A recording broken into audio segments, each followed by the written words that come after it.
जाधव. आज मी तुमच्या समोर श्री छत्रपती शिवाजी महाराजांचे भाषण म्हणणार आहे. ते तुम्ही शांतपणे ऐकून घ्या. जिजाऊ भवानी मातेचा लेक तो मराठ्यांचा राजा होता. भवानी मातेचा लेक तो मराठ्यांचा राजा होता. झुकला नाही कोणासमोर, मुघलांचा तो बाप होता, मुघलांचा तो बाप होता. आई जिजाऊंचे पुत्र, गोरगरीब रयतेचे छत्र, राजाधिराज महाराज, श्रीमंत श्रीमान योगी श्री छत्रपती शिवाजी महाराजांना माझा मानाचा मुजरा, माझा मानाचा मुजरा.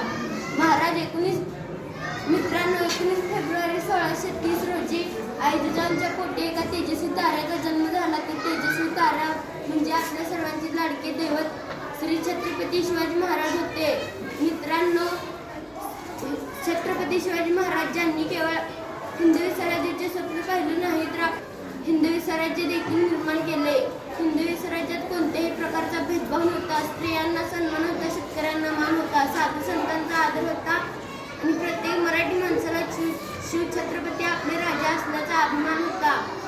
मित्रांनो, आज आपल्याला थोडे जरी संकट आलं तरी आपण घाबरतो, निराश होतो.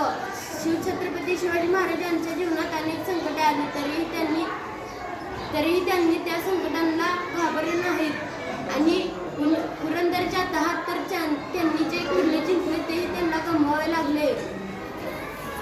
अफजलखानाच्या रूपात तर स्वराज्यावर संकट आले होते. अशा प्रकारे शिवराय केवळ राजे नव्हते,